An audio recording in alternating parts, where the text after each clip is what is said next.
അപ്പോൾ കുട്ടികൾക്ക് നമ്മൾ as early as 6 months dental care start ചെയ്യണം എന്നാണ്. ട്രീറ്റ്മെൻ്റ് അല്ല, കെയറുകൾ സ്റ്റാർട്ട് ചെയ്യും.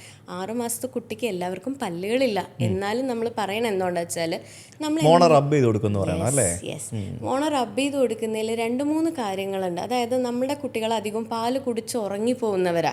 അത് കഴിഞ്ഞ് വെള്ളം കൊടുക്കാനോ ഒന്ന് വെള്ളം കുടിപ്പിക്കാനോ വാ കഴുകാനൊന്നും എന്തായാലും ആ പ്രായത്തിൽ പറ്റില്ലല്ലോ.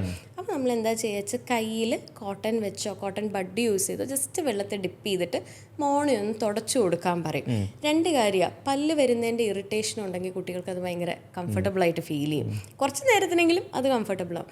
2ാമത് ഈ പാലിലെ ഷുഗർ കണ്ടൻറ്റ്, അതെന്ത് പാലായാലും ഷുഗർ കണ്ടൻറ്റ് ഒട്ടി നിന്ന് വരുന്ന പല്ലിലോട്ട് ക്യാവിറ്റി വരാനേ ഉള്ള സാധ്യതകൾ നമ്മൾ കുറയ്ക്കും. നഴ്സിംഗ് ബോട്ടിൽ കെയറീസ് അല്ലെങ്കിൽ ഫീഡിങ് കെയറീസ് അങ്ങനെ കുറേ പേരുകളുണ്ട് ഇതിന്.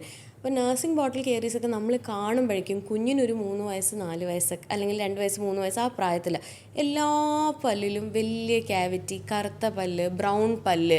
അപ്പം വീട്ടുകാർക്കും സങ്കടം, കുഞ്ഞിനും വേദന, ആകെ ബുദ്ധിമുട്ടുള്ളൊരു സംഭവമാണ്. അപ്പോൾ അതിന് നമ്മൾ ഇങ്ങനത്തെ കുഞ്ഞു ടെക്നിക്സ് ചെയ്താൽ പിന്നെ കുഞ്ഞിന് പല്ല് വരാൻ തുടങ്ങുമ്പോൾ തന്നെ ഹാൻഡ് ബ്രഷ് വെച്ചിട്ടോ ചെറിയ രീതിയിലൊരു ബ്രഷിങ് അതൊരു ഹാബിറ്റാക്കി മാറ്റുക, അത്രയേ ഉള്ളൂ. ഇനി വരി അല്ലെങ്കിൽ സ്മൈലിനായിട്ട് കുട്ടികൾ ഏത് പ്രായത്തിൽ വരണം എന്നുള്ളതാണ്. നമ്മൾ ഒരു 4 to 5 years തൊട്ട് ഡെൻറ്റിസ്റ്റിനെ കാണുന്നത് ഒരു സ്ഥിര ഏർപ്പാടാക്കാൻ പറയണം.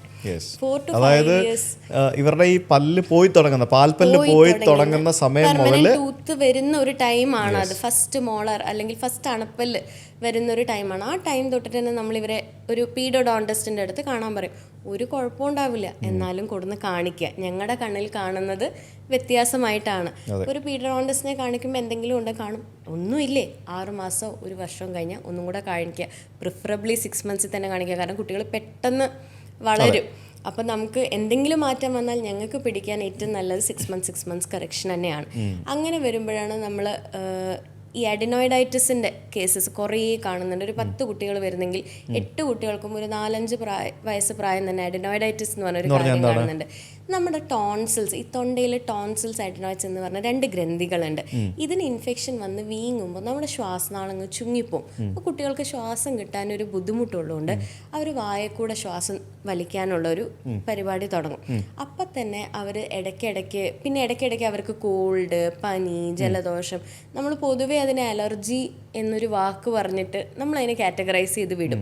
അത് വിടരുത്. നമ്മളൊരു ENT-നെയോ അല്ലെങ്കിൽ കുട്ടിയുടെ പീഡിയാട്രിക് ഡോക്ടർ ആരാച്ച അവരെ ഒന്ന് കാണിച്ച് ഡോക്ടർ അഡിനോയിഡ്സിന് എന്തെങ്കിലും ഇഷ്യൂസ് ഉണ്ടോ എന്നുള്ളത് നമ്മൾ ചെക്ക് ചെയ്യേണ്ടിയിരിക്കുന്നു. ഈ അഡിനോയിഡൈറ്റിസ് വന്നു കഴിഞ്ഞാൽ ആദ്യം കാണുന്ന സൈന് കുട്ടികൾ ഉറങ്ങുമ്പോൾ വാ തുറന്ന് ഉറങ്ങാൻ തുടങ്ങും. വാ തുറന്ന് ഉറങ്ങുമ്പോൾ എന്താ വെച്ചാൽ നെഗറ്റീവ് എയർ പ്രഷർ എന്ന് പറഞ്ഞ സംഭവം. അതായത് വാ അടച്ചുറങ്ങുമ്പോഴും വാ തുറന്നുറങ്ങുമ്പോഴും നമ്മുടെ വായ്ക്കകത്തൊരു പ്രഷർ ഉണ്ടാകും. ഒരു സാധനം അടയ്ക്കുമ്പോഴും തുറക്കുമ്പോഴും ഉണ്ടാകുന്ന ഡിഫറൻസ്. ആ പ്രഷറിൽ നമ്മുടെ മേൽത്തെ അടിക്ക് ജോന് വളർച്ച കൂടാനോ അല്ലെങ്കിൽ താഴത്തെ ജോന് വളർച്ച കുറയാനോ അല്ലെങ്കിൽ ഇതിൻ്റെ ഒരു കോമ്പിനേഷൻ ഉണ്ടാകാനോ ഒരു ചാൻസസ് ഉണ്ട്, നല്ല ചാൻസസ് ഉണ്ട്. അപ്പം നമുക്ക് പിന്നീട് അത് കറക്റ്റ് ചെയ്യാനുള്ള കാര്യങ്ങളിലോട്ട് പോകും. ഇനി എങ്ങാനും ഒരു കുഞ്ഞിന് നമ്മളിത് കണ്ടു എന്ന് വിചാരിക്കുക, നമ്മൾ ഫസ്റ്റ് ENT കൺസൾട്ട് എടുക്കാൻ പറയും. അഡിനോയിഡൈറ്റിസിനുള്ള ട്രീറ്റ്മെൻറ്റ് അവർ ചിലപ്പോൾ ഒരു ആൻറ്റിബയോട്ടിക് കോഴ്സ് ആയിരിക്കും, ചിലപ്പോൾ കുറച്ചുകൂടി അവർക്ക് ഒരു സ്റ്റിറോയിഡ് കോഴ്സ് വരും, കുറേ ഇൻഹേലേഴ്സ്, സ്പ്രേ, അല്ലെങ്കിൽ കുറച്ച് സിവിയർ കേസസ് ഒക്കെ ആണെങ്കിൽ അവർ സർജറി സജസ്റ്റ് ചെയ്യും. അപ്പോൾ അതൊരു നല്ല ഓപ്ഷനായിട്ട് നിങ്ങൾക്ക് തോന്നുകയാണെങ്കിൽ നിങ്ങൾക്ക് ഒരു സെക്കൻഡ് ഒപ്പീനിയൻ വേണമെങ്കിൽ അത് എടുത്തിട്ട് ആ ട്രീറ്റ്മെൻറ്റ് എന്താണോ ആവശ്യമുള്ളത് അത് നമ്മൾ കണ്ടിന്യൂ ചെയ്യുക. അതിനുശേഷം ഒരു ഡെൻറ്റിസ്റ്റിനെ കാണുക.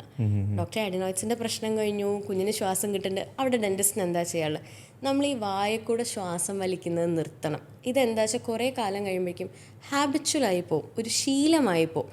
അപ്പോൾ എന്താ വെച്ചാൽ ഈ ജോയിൻ്റ് ഇഷ്യൂസ് പിന്നെയും തുടങ്ങുകയാണ്. അപ്പോൾ നമ്മൾ ഓറൽ സ്ക്രീൻ എന്ന് പറഞ്ഞ ഒരു അപ്ലയൻസ് ഉണ്ട്, അധികം പീഡിയാട്രിക് ഡെൻറ്റിസ്റ്റുകളാണ് കൊടുക്കുന്നത്. ഓറൽ സ്ക്രീൻ എന്ന് പറഞ്ഞാൽ രാത്രി ഇട്ടിട്ട് കിടന്നുറങ്ങാനുള്ള ഒരു അപ്ലയൻസാണ്. അത് ഇടുമ്പോൾ വായുടെ ചുണ്ട് അടച്ചു വെക്കാനേ കുട്ടിക്ക് പറ്റുള്ളൂ, തുറന്നു വെക്കാൻ പറ്റില്ല. അപ്പോൾ രാത്രി നമ്മുടെ നേസൽ പാത്ത് ക്ലിയർ ആയി കഴിഞ്ഞാൽ കുഞ്ഞിന് നല്ല രീതിക്ക് മുക്കുകൂടെ ശ്വാസം വലിക്കാം. പക്ഷേ ഹാബിറ്റ് കാരണമാണ് വായക്കൂടെ ശ്വാസം വലിക്കുന്നെങ്കിൽ അത് മെല്ലെ മെല്ലെ നമുക്ക് ഒഴിവാക്കാൻ പറ്റും. അപ്പോൾ നിങ്ങളുടെ കുട്ടികൾ വാ തുറന്ന് ഉറങ്ങുകയാണെന്നുണ്ടെങ്കിൽ എത്രയും പെട്ടെന്ന് ഒരു ഡെന്റിസ്റ്റിനെ കൊണ്ട് കാണിക്കുക.